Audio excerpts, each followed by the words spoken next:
Hi, I'm Dr. Boyce Watkins from YourBlackWorld.com, and I wanted to talk about the this thing I saw, this really interesting thing in the media about basketball wives, in which there is a petition now on the internet to boycott Evelyn Lozada's new show.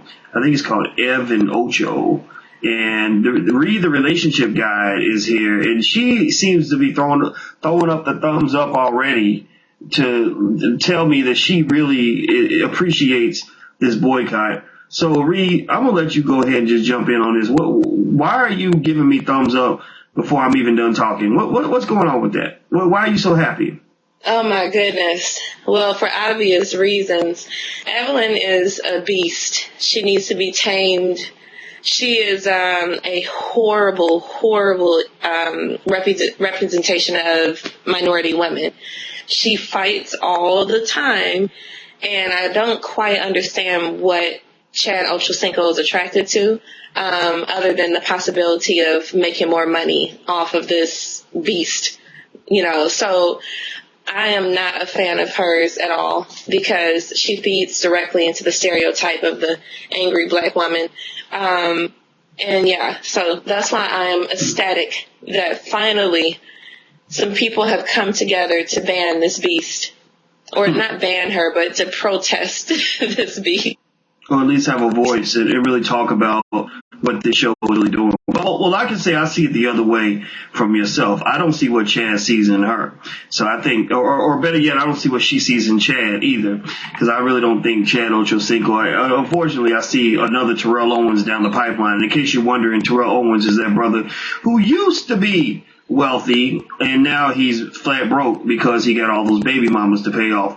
And that's what I try to tell young brothers about accumulating babies mamas. That is the quickest way to stay broke.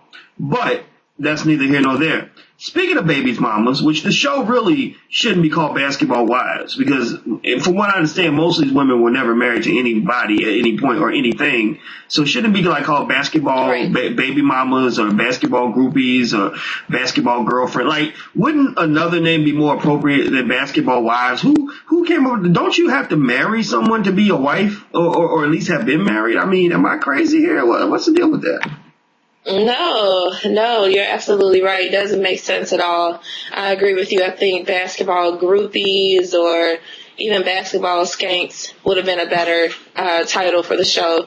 They are clearly not wife material at all. I mean, they are trashy. Now, I know that Jennifer was married, and of course, Shani, we all know that she was married. So I don't know if, and Tammy, she was married as well. I don't know if because those ladies were once married to a high-profile athlete, that's why they figured that they could slap wife on the title. But again, I mean, even with those three that I just named, they're all divorced. Doesn't make a whole lot of sense.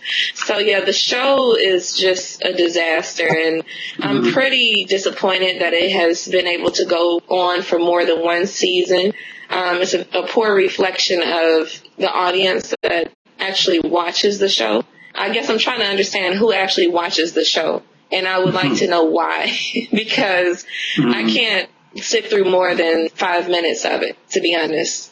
Well, you know what I figured out, Reed? I figured out what they should call the show. You know how brothers, like, if they have a girl that they never marry, but they keep her there on the side for a long time, they don't call her a wife, but they call her a wifey, right? So maybe it should be basketball wifeys. That's what I'm thinking. Am I off base here? Am I crazy? Wifey? Basketball wifeys. I still think that's too honorable for them. I'm telling you, basketball skanks. So they haven't even earned wifey status. Well, let me say this in all seriousness. Here's what I'm thinking here as a person who refuses to really get into that show. I'll admit, once I dated a woman that wanted to watch Basketball Wives every day, and it was like, that was probably the greatest sacrifice I'd ever made in my life for a relationship, was allowing somebody to torture me through a show like that.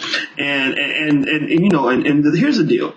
We have a country where we've been talking about bullying and how bullying is bad. Michelle Obama's going all around the country, with these anti-bullying campaigns. And at the same time, we have VH1 promoting the very thing that the White House is saying needs to be squashed. So to me, Right. when I look at this show and I see the way these women are doing this, what do they call it? The queen bee thing that middle school girls do, the mean girls thing, when they're doing this as grown-ups. Right. And I see 12-year-old girls in middle school. Oh, bless you. I see 12-year-old girls in middle school. I see little girls in middle school watching these images.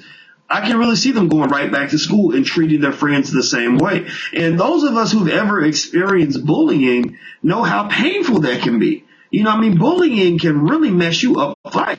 So this idea that we're sort of making light of this kind of behavior is a little bit problematic. So I think the boycott's called for. I know I'm signing that petition because I don't want to see more shows like this. I just don't, and there's nothing about these women that is honorable, nothing about them that is attractive. And I just think that, if my brother ever dated a woman like Evelyn, trying to bring her in the house, I'd have to disown him. That's because the women on that show are just trifling. So what do you think about so you think the boycott's a good idea? What do you think it is that people like about the show? What do you think keeps them watching? I think that people like to live vicariously through other people's drama. If your life is pretty boring, most people, let's just assume that most people work a 9 to 5. So when you're working a 9 to 5, your life becomes very routine. So you can vicariously live through, these characters, these idiots on VH1. It brings a little bit of excitement to your life. So, that's literally the only reason why I can understand why adults would want to watch the show. Kids are just naturally attracted to drama anyway. You just talked about it with the middle school kids and stuff. I just think most preteens and teenagers are just attracted to all of the nonsense because they can relate. But those of us who are adults and working, I just think that it's a way to live through these individuals' lives, bring some spice to your bring spice to your life. Okay, well, that makes sense. I know people who do 9 to 5s who are naturally attracted to this kind of drama, and it's not to belittle those people who are tempted by the show. I'm not gonna lie. If I turn it on and I'm bored, it was interesting watching Evelyn jump up on that table to go hit that chick upside the head with a shoe or whatever she was about to do to that girl.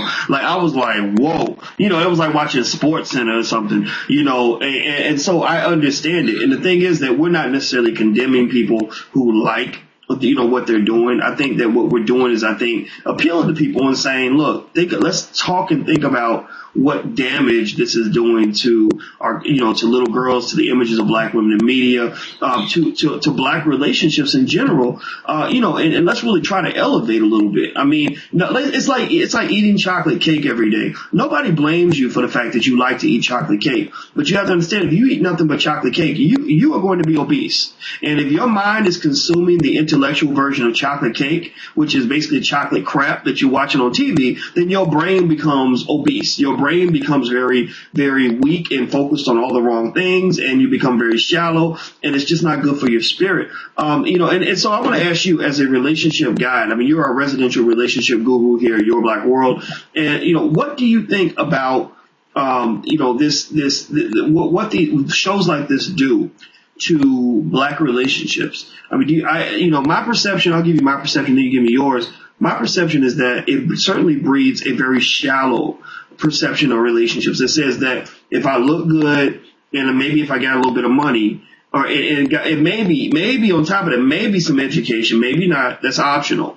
That I'm a good mate, that I am a prize catch. And you see these women that, that they're usually attacking each other wearing sexy evening gowns and high heels and hair just laid and nails done and all that, and so to me, it almost says to these little girls, it says, look, as long as you look good, as long as you're pretty, you can act in a mess and you'll still be attractive. Well, I know for me, that's not appealing at all. And I'm wondering, what do you think this does to relationships and how, how relationships are conducted, how people perceive each other? What is your perception on that? Yeah, I definitely agree. I think there is way too much attention focused on material items. a lot of times, you know, they'll show Evelyn driving her Range Rover and walking into her, you know, boutique and the high-end designer shades and the purses and the shoes. I mean, the list goes on and on. I definitely think that the show dilutes the importance of love. I mean, it makes people love in the sense of, you know, loving someone for who they are as opposed to what they are, what they have. It's damaging, especially for young girls, you know, for them to watch other young ladies fight each other and, you know, put all of this, focus so much of their attention on material items. I think it's very damaging, and it makes young ladies think, oh, well, you know, that's what I need to get me a rich man. And it's like, no, you need somebody who is going to respect you for who you are and someone that you in return will respect for who they are, not necessarily what they have and what they can buy you. So the show to me is a joke, and I wish that someone would make a petition to ban the show. Not just Evelyn, but the show as a whole. Well, you know, that petition is, I'm sure somebody's got one out there. If we find one, we'll bring it to Your Black World and let people sign it. Because I know a lot of folks who complain about those shows all the time. And I think that there are people who are getting tired of seeing trash presented in the form of black people in media. Those are not black people. Those are not strong African Americans. Those are people that they just scoop up off the street and make them think that they're somebody because they're on TV and they got a designer purse. A Gucci bag can't destroy or it can't elevate the person inside if you are not right spiritually. So I encourage these women to elevate their game a little bit. You know, figure out what it really means to be a beautiful woman and a beautiful person. And maybe we'll actually get somewhere. So thank you very much, Ree. I really appreciate your time. Thank you so much. Thank you for allowing me to speak on this situation. Yes, and that's Ree, the relationship guide. You see her all the time on Your Black World, and I'm Dr. Boyce Watkins. I'm the guy you probably get tired of looking at sometimes, but I'm gonna keep coming. So the day that I stop coming at you is the day that I will be dead. So y'all need to go ahead and start dressing up for my funeral if you'll check it out and I'm not there one day. So until we meet again, please stay strong, be blessed, and be educated. We are gone. Peace.